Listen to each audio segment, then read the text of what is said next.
Okay, guys and girls, right, this is my first attempt at wobbly vision. I'm going to try and talk you through, in stages, my process for painting. Today I've decided to try and do this little guy. Complicated, I know.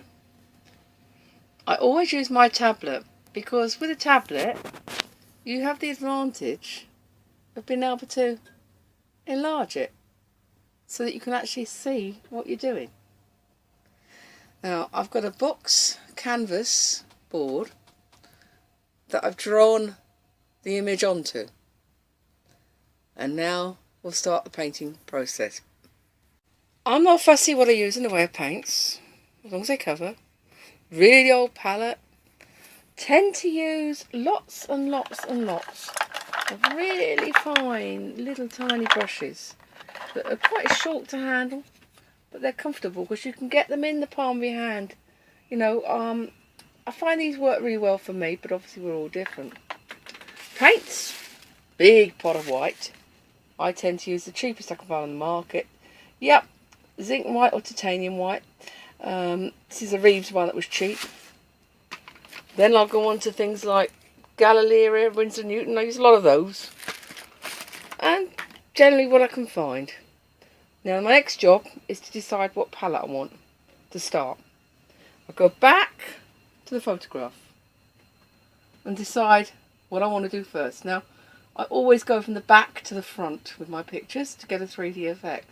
So the first lots of palette colours I want is for the background. So we've got greens and browns. Have to decide what I want for a really good 3D effect. I think I'm going for slightly darker green to brown. So we'll see. I'm just going to have a quick look at my and I'll be right back. Okay, I've chosen a few colours. I've got a couple of greens. Sap green is one of my all-time favourite greens. I love it. I know you can mix them, but hey, why struggle? Obviously you've got black and my white, the two primary ones I like for my sort of work, and a dark brown. Yeah, you can mix them all, but I just tend to find I'm lazy. So hey, we'll go with that, and then we mix as we go along, and I'll show you that technique in a second. Okay, I've decided to add a bit of yellow. My first initial colours, yellow, sap green, simple as that. I can work on it as I put the greens on. Now, I'm starting at the top of the board, I always do. And I've just put a very loose, thin colour of sap green mixed with a bit of yellow on the top, just to get the initial colour of the background started. Always paint around the edges at the same time, so I don't have that hassle later. I'll pick the board up, I'll paint it as I'm going along. Be back with you. Right. Okay, now I've put a base coat on. Take the paintbrush out of my mouth, I can talk. Sort of yellow sap green. But obviously it's quite thin, so what I need to do now is try and make that a thicker coat on the top half before I start turning it into a brown shades below. So I have to choose a slightly darker green, and I'll start daubing it on in various places and just blending it in, generally playing until you get it covered up thick enough to your satisfaction. Right, here we go again. Now for the flower, as you can see, there's pinks, whites, yellows, reds, browns, all sorts in it. Now if I can swiftly move across here, you'll see I've chosen initially white, flesh, yellow, obviously the brown, and 3 shades of red, and one of them's like a pink colour, and the usual blacks of everything else for highlighting. I never put a lot of paint out. I'm a bit of a Scrooge. I like to, save my paint, make them go a long way. That's going to be my basics, and I'm now going to start. This is going to be difficult, but I will try and show you through the stages of painting a petal to give you some idea what I do. One of my basic techniques, whether it's right or wrong, is what I've always used, is I put the paint on basic colours first. Now I've put a neat pink on, and it's wet. Then I'll mix a bit of brown and pink to get a darker pink. If it's not dark enough, then I'll go back and put some more brown in the pink until I get it right. Then I'll come back to the wet pink. I'm trying to get a little brown edge to it here.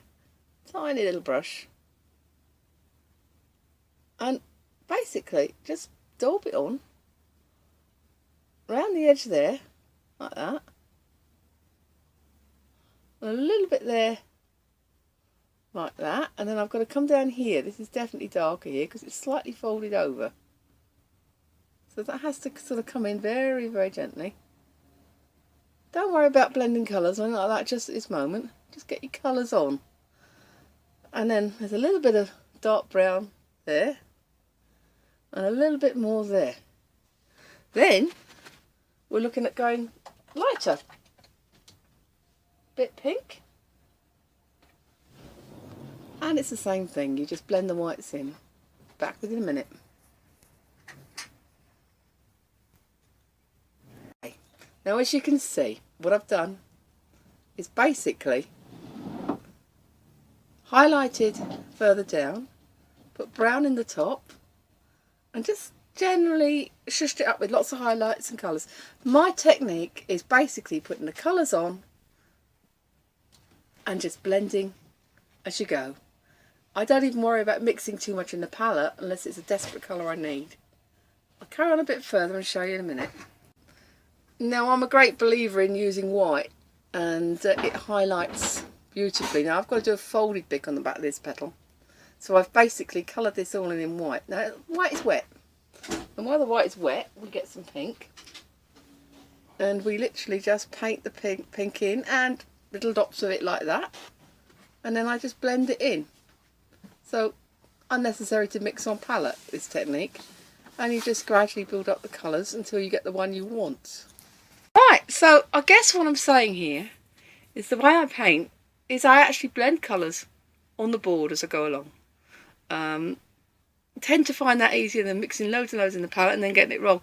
Little dots of paint and just gradually blend it into the wet paint. So I'm always working with the wet paint, which if you use water with acrylic, you can do.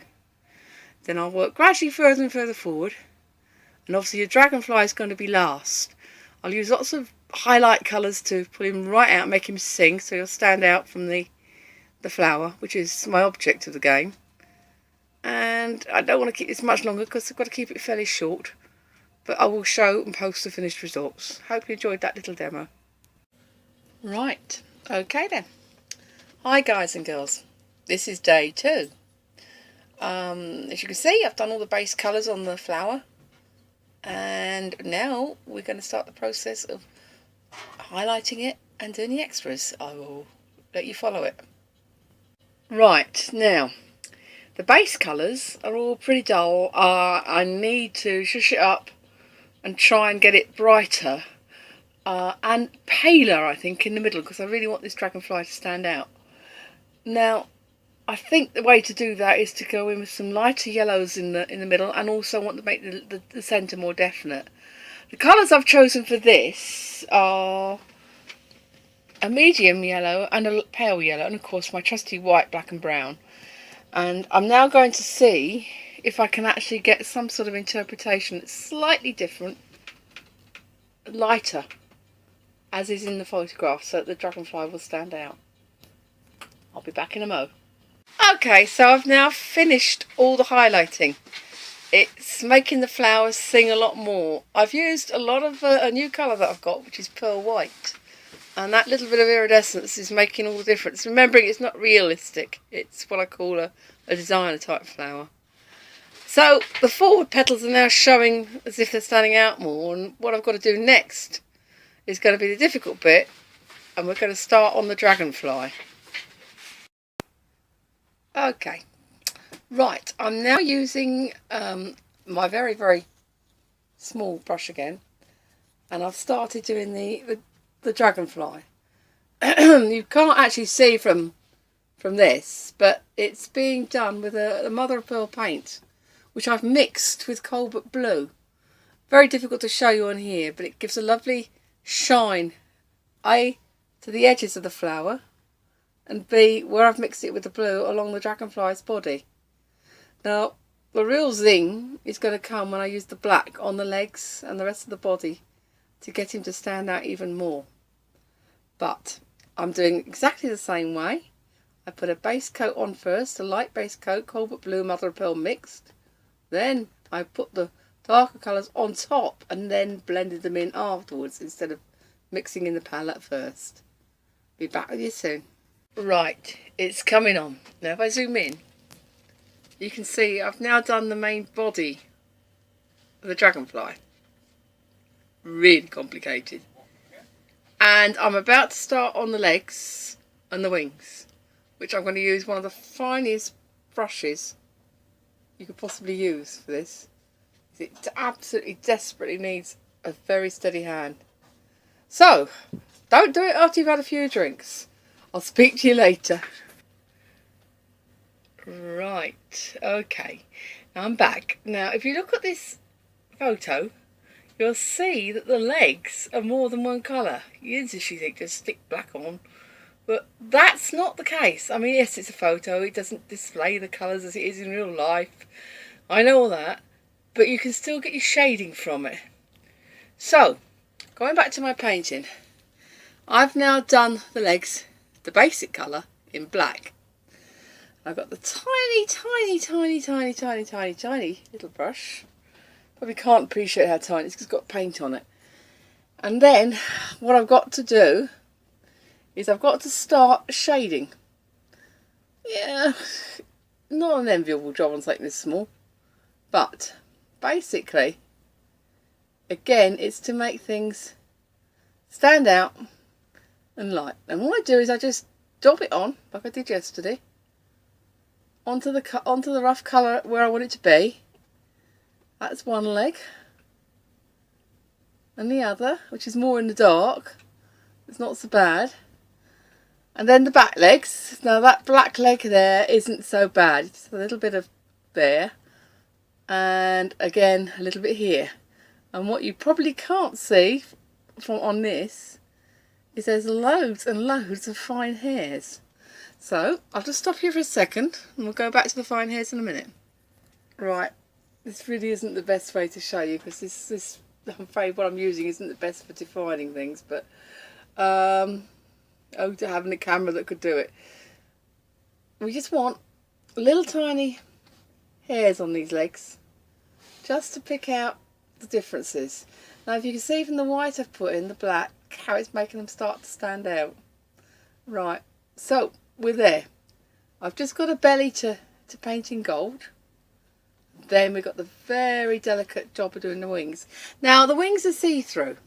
So what I've done is I've painted the base colour underneath when I was actually doing the flowers. But it's slightly more faded in places.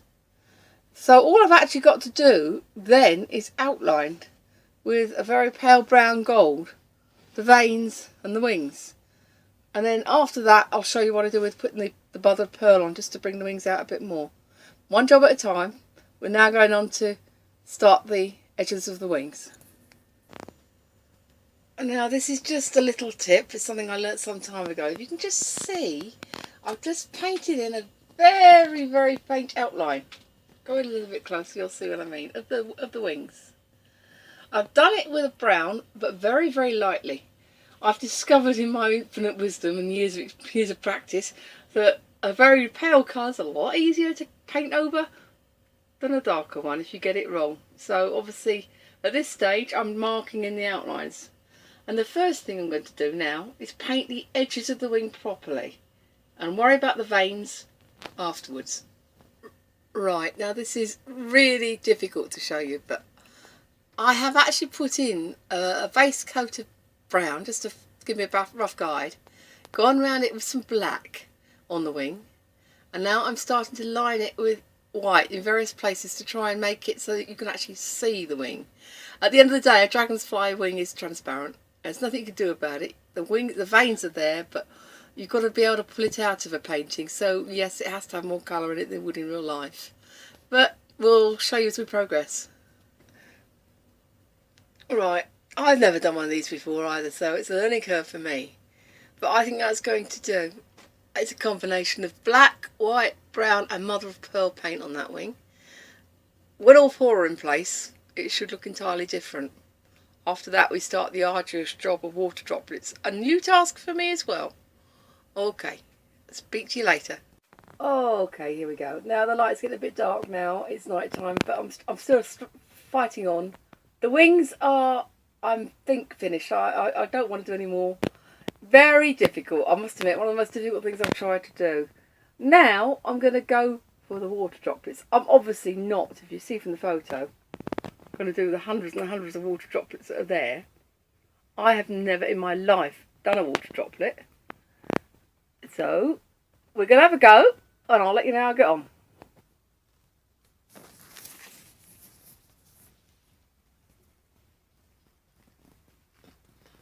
Now I'm really struggling with this, but I think you can get a rough idea of where we're going with the water drops. The secret is to get, from what I can see, to get the shadow in the right place. Now this one down here I've just started, and I've put a black outline round first, and then this bit in here is more variegated, and we'll be putting white in there as well with the shadow underneath to try and make it stand out, if that's any help. Now I think with these water droplets that's enough. I have struggled. I honestly think practice will make perfect with those, but for my first attempt I'm relatively pleased. I've just got a few highlights in places just to make things stand out a bit more, and then I think it'll be finished. I'll leave you until I post it for that one. But it's been fun to do. Thank you for bearing with me. That's it for now. Bye, folks.